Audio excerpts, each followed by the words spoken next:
Hey, thank you very much. Thank you very much for being here at timforrest.com. I'm so excited to share with you a friend of mine for a long time, Art Koch. He's a supply chain consultant, advisor, strategy consultant on supply chain, and can help so much with food companies and with working with suppliers and also retailers. Art, thank you for being here on timforrest.com. Thank you for asking me to join you. Hope everybody's doing well today. So what is a supply chain consultant? What is it you do to help food companies and other CPG companies be effective? I'm involved in the marketing and sales, so I'm curious, from your perspective. Well, let me tell you what I'm supposed to do, and usually what happens, so that maybe this can help your clients and the people listening not make this mistake. What I'm supposed to do is help my clients lower their total cost of ownership of their product.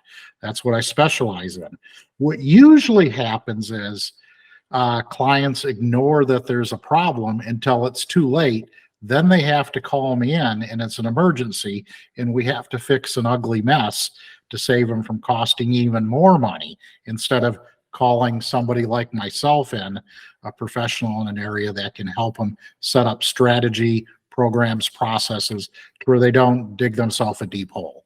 So what I typically work with is helping organizations build professionalism, work with their data integrity, from inventory accuracy to data in their software systems, building team engagements, and overall controlling their whole process. What are the telltale signs or not so telltale signs that there's a problem? So you're talking about an emergency. What would be some of the typical emergencies that you're talking about that a client would call in? Customer service drops off. Oh, I see. You start seeing customer service drop off. In the food business, a lot of spoilage. You have a shelf life, and most products in food has a very short shelf life. So you start seeing spoilage or obsolescence higher than normal. Inventory accuracy, surprises.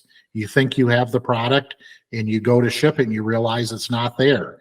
And that's some of the early warning signs before you start seeing customer service drop off, are things like where you're spending a lot of money expediting getting product in. You have surprises where you think you have the product and you don't.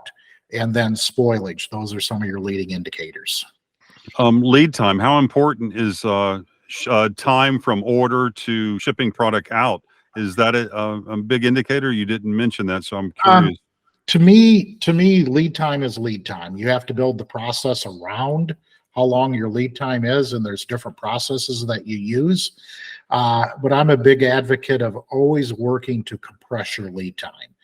I work with some industries, capital goods industries, that they have lead time on some of their product that can extend 2 years.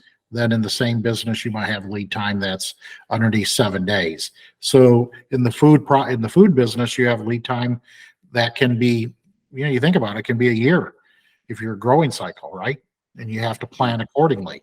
But once that hits the shelves into logistics, you have to get it on the shelf and you have to get it in the consumer's hands before it spoils. So it's extremely important what lead time is.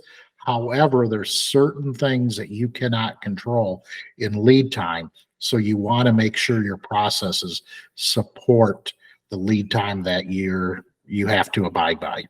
How important is data integrity for management? I'm thinking that's one of the big issues, is data integrity for people that run a food business. Is that right or wrong?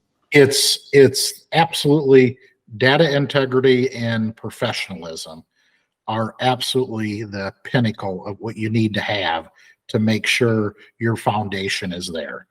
If you think about it, there's 3 to 5 things that are must-haves. If you're a small mom and pop, you don't necessarily need to have really in-depth supply chain and logistics background. You can pick up a lot of it through textbooks, talking with somebody like me, going to seminars. But once you start to hit a tipping point where you have start to increase your sales, and the number can be you have to determine what it is yourself, but 500, 750,000, $1 million in sales, you better start looking at getting yourself a professional supply chain person, because the costs are astronomical if you turn yourself upside down. So, especially if you're planning on growing, professionalism, data integrity, whether it's inventory accuracy, your system data integrity, processes, visual management, timely processes. You cannot manage a business through email, through text messages. You have to have visual management processes to where you get everybody on the same page. It's like an orchestra. One of the biggest things you see, if you go see an orchestra, you hear an orchestra tuning up? Every player is playing at their own different thing, and it sounds like crap, right? Yep. As soon as that conductor shows up and they start coming together, it's complete harmony, and it's beautiful.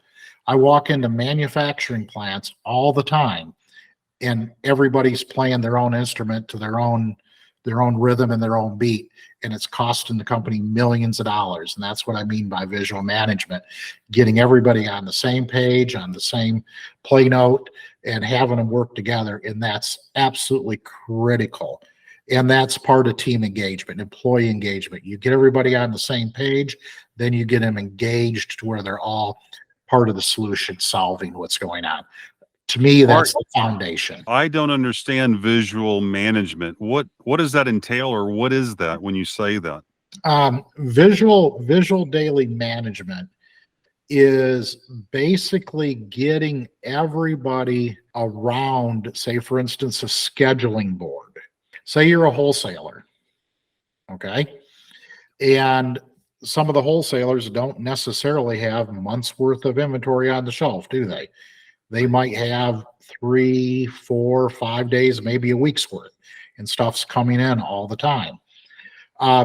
It's basically laying out visually on the board, on a big whiteboard, what are the shipments that have to happen today, tomorrow, the next day, maybe 3 days out. Do you have the trucks lined up? Do you have the employees lined up? Do you have the drivers lined up?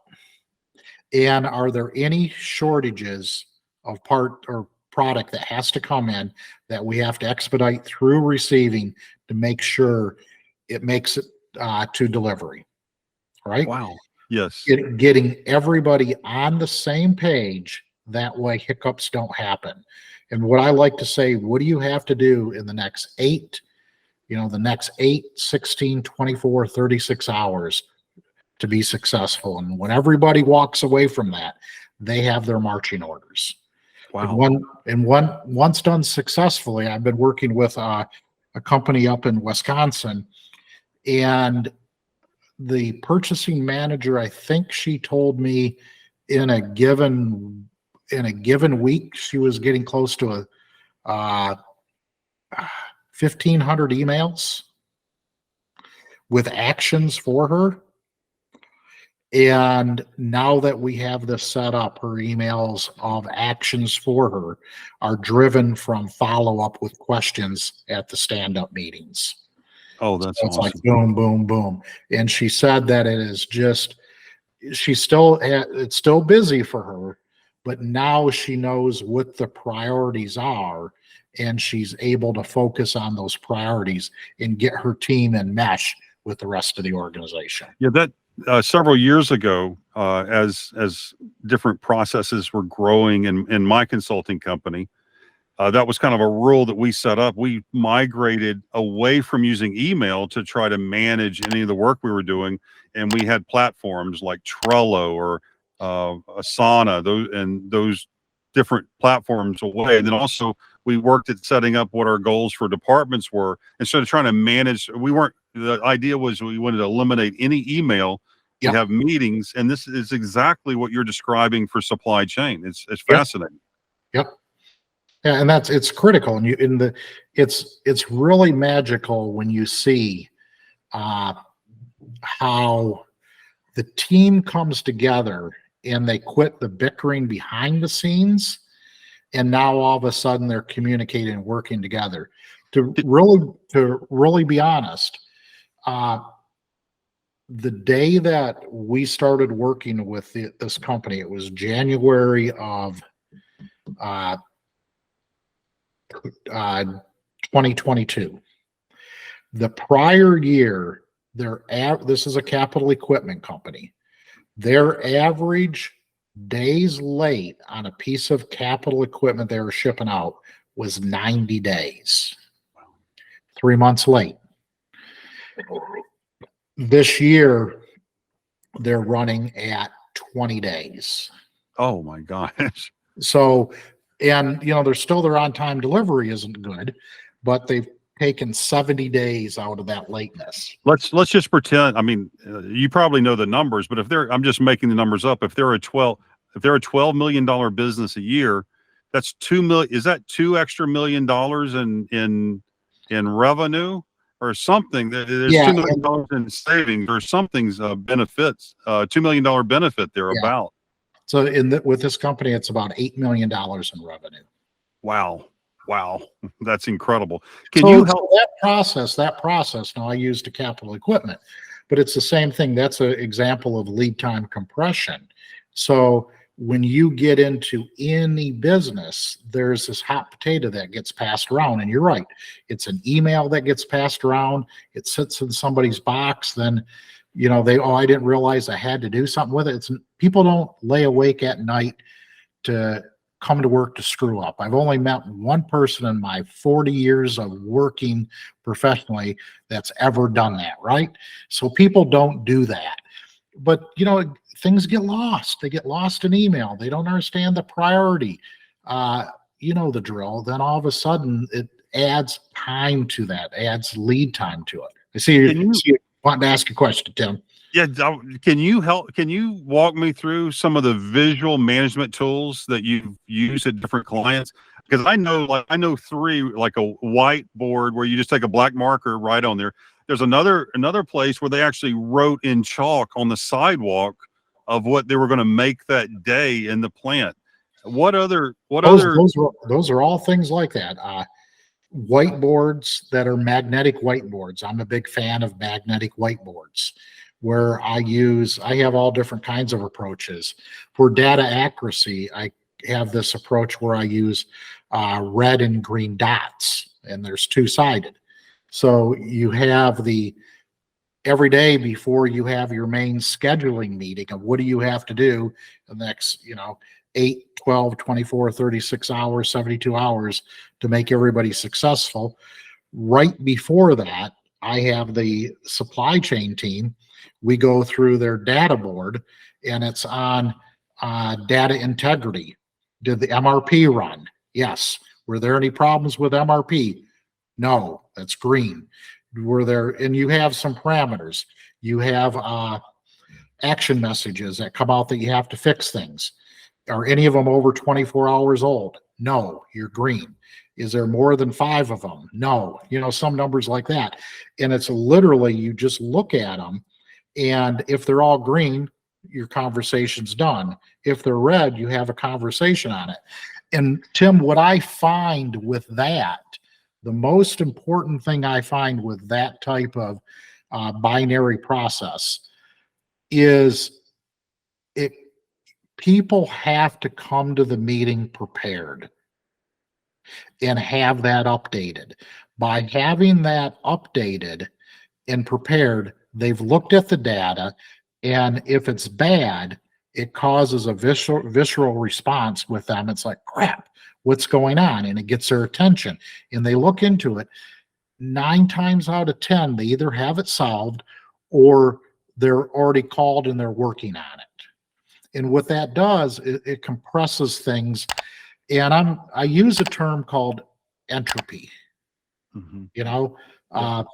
Entropy, if you ever driven, guys are in food, driven down this, an old farm road, and you see the old farmhouse, and you look at it one day and it's all clean and painted, the barn's sitting up straight, there's a nice shiny car in the driveway. But then over time, all of a sudden you keep driving by it, and you haven't been by it in 10, 15, 20 years, and you show up and the barn's kind of leaning over, weeds are growing up 3 feet high, shutters on the house are falling off. That's entropy. And entropy is the universe. It's a natural it's a natural law of nature that everything goes to its lowest energy form. And as it goes to its lowest energy form, it deteriorates. So us in management, I call it entropy busting. You got to add energy to everything to keep entropy in place and hold it.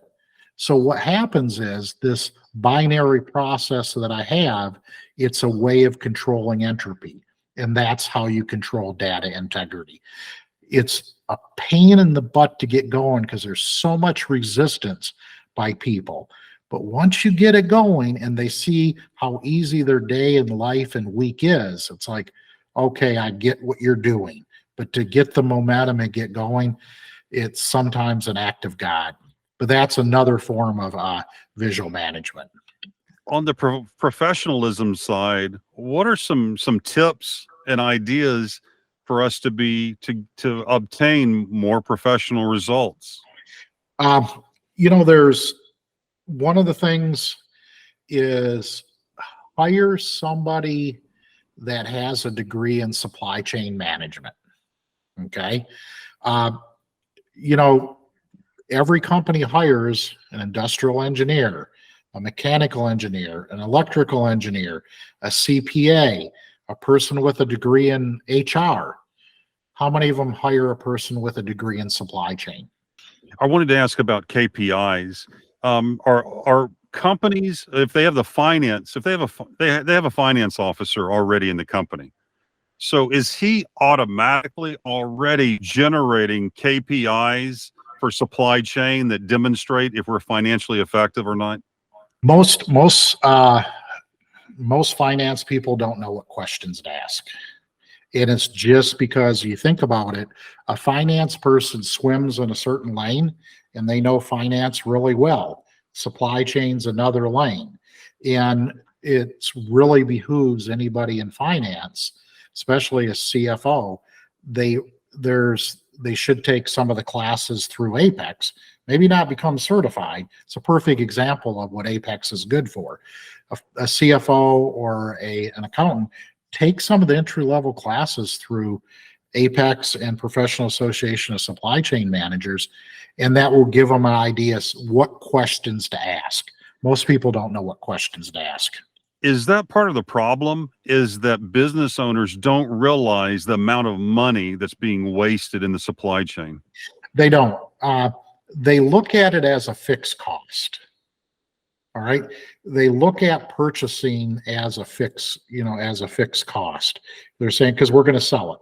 The problem is, and too many organizations look at their inventory as an asset. It is an asset, but inventory is a depreciating asset. It's not like it appreciates. Okay. Right. It depreciates.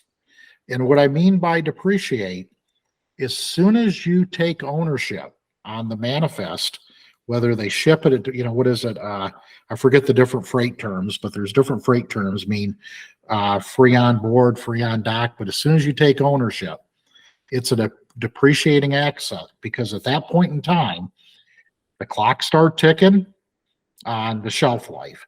The you have to take the risk associated with theft. You have to take the risk associated with damage. You have to take the risk associated with maybe it just gets dirty and you have to clean it up. And last week I was at a client and I had to sit their operations manager down that literally had people that he's paying, assembly people that he was paying, with benefits in the neighborhood of $35 an hour, sitting there buffing bolts. I have a little nut in my hand, but he was buffing bolts because he didn't want to throw the inventory away because it was rusty. And I'm going, that is a 25-cent part, and you're putting $100 into it. So inventory is a depreciating asset, and people look at it as an asset. So I use the term inventory is evil. Okay. Mm-hmm. And I use that term, pisses off people when I say it, because they go, inventory isn't evil. And I say it to make a point. I absolutely understand inventory is required to satisfy customers' demand. I get it. I know that, you know. However, the reason why I say it is evil is because inventory hides problems. Yes. And when you hide problems, you delay problem resolution. Oh. And by delaying problem resolution, that costs you hard-earned profits. How do I get at these issues, these opportunities with KPIs? What are some key numbers that I should be looking at that will enlighten me in this area? Uh, Off the top of my head, what are your inventory turns? What are your days on hand? They're basically the same inventory, you know, same number, different ways of looking at it. How much obsolescence do you have? How much shrink do you have? So that not just shrink at retail, this could be shrink in your manufacturing facility, in your warehouse, in your Yeah, trucking, yeah, distribution. yeah, exactly. In wholesale, you know, shrink, you know, a pallet missing here, a case missing there. Where's Yep. that at?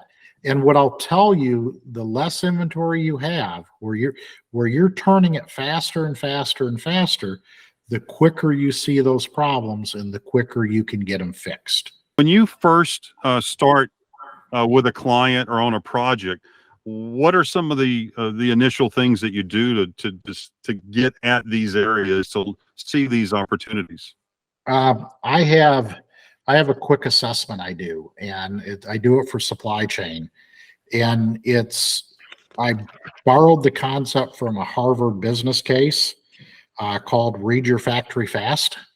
Read a factory fast, and Mhm. I have one. It's 10 points, and within the 10 points, each one of the points has 4 to 6 questions, and I literally give a copy to the CEO, the CFO, the head of supply chain, the head of operations, and we spend an hour to 2 hours walking through their factory. And I ask them to score it, put it on a radar diagram. Mhm. And from that radar diagram, we talk about what their score is, and they literally debate it. They'll debate and argue, is it, you know, better or worse? In many cases, they're pulling the score down, and that radar diagram creates a visceral reaction.